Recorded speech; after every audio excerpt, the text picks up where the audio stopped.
to what I think is the coolest thing about all of this new stuff. You can, and this is probably what non-photographers and videographers will use this for the most. I know I personally use it to share photos with my parents about with my sorry.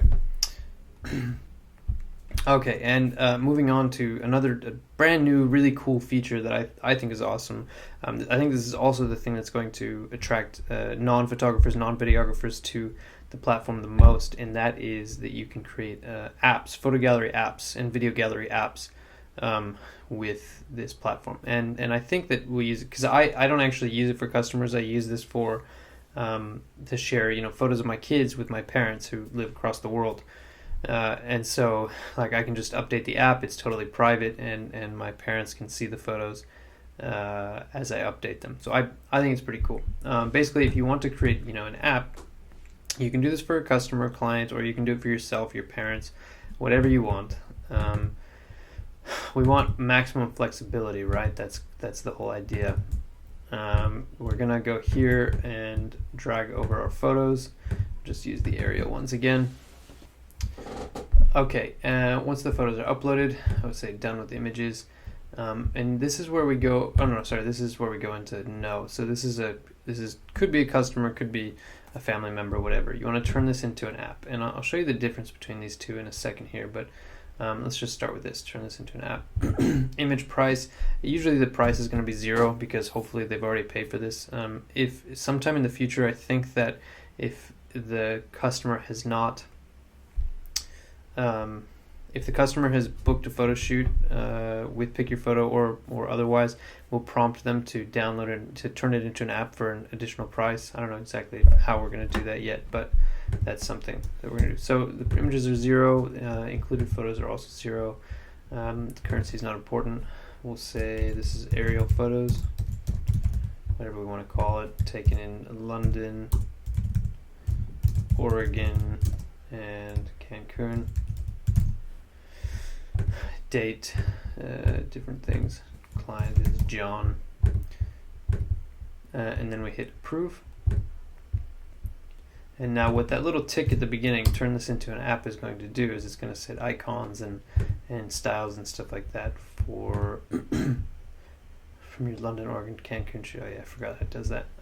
So it's gonna look the same, except this email is a little bit different. Additionally, your photographer made this gallery into an app. Open the gallery on a mobile device, Safari if on iOS, and follow the instructions to install. Click here to view your gallery. It's gonna look just like a normal gallery, except with like a little warning about adding it as a mobile app. You can add to your shortlist or whatever. There's really no need to add to your shortlist because all the photos are free. You can download all of them, just like before. There's a download all button. Now we're going to go ahead. Oops. Go ahead and copy this, and I'll bring it into my iPhone over here.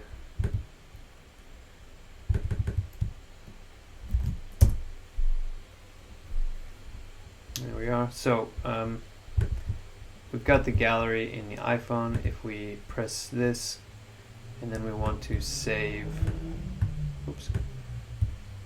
add to home screen. This works on Android as well. It's going to have the icon. It's going to be called aerial photos, but we can call it whatever we want as well.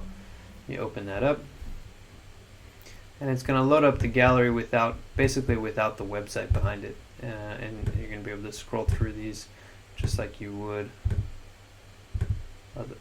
in the gallery.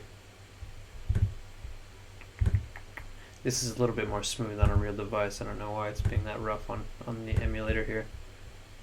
Let's see.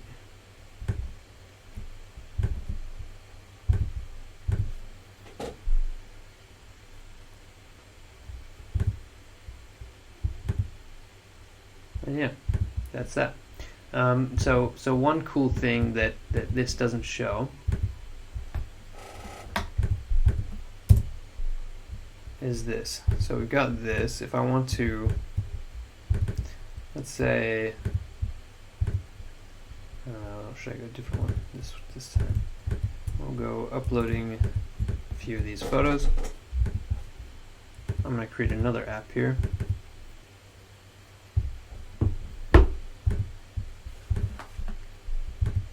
And now I'm going to turn on the in-app updates. And what this does is it allows people to, somebody within the app to actually update. So you wouldn't want to do this if like, you know, if it's like a one-time thing, it's obviously not going to be updated. But if it's regular, you know, photos of your family, this makes it so that it can be updated on the app side as opposed to on the dashboard. Otherwise, the only way to update the photos is from your dashboard. So if I click on add image updates to your photo, I'll just do the rest of this really quick.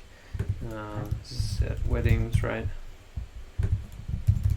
London. Actually, this is at various places, but I'll just leave that there. Not in London. Client email, and we'll go approve.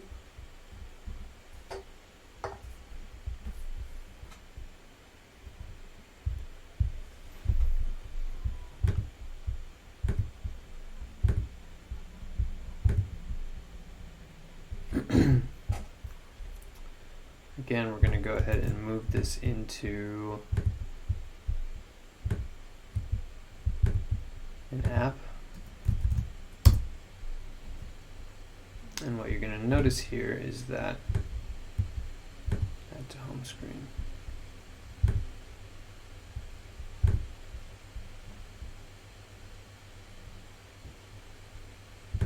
At the bottom of the page, you can now upload photos.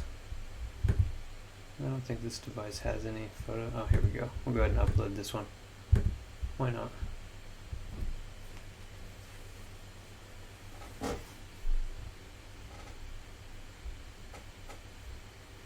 Give it a second.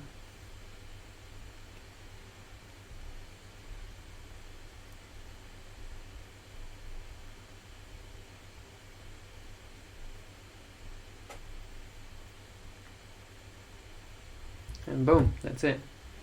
You just updated that. And anybody who has the app installed can see the updated photos. And so, yeah, that's pretty much it. That is how you create an app, a gallery app with Pick Your Photo, and you can use that to share photos with, you know, family and friends, or you know, you as a photographer or videographer, you can offer that to a customer. And it does show videos as well. I know I keep saying videos without giving an example, but yeah, pretty cool. Okay, next video is going to be focused on the other option with the uploading gallery.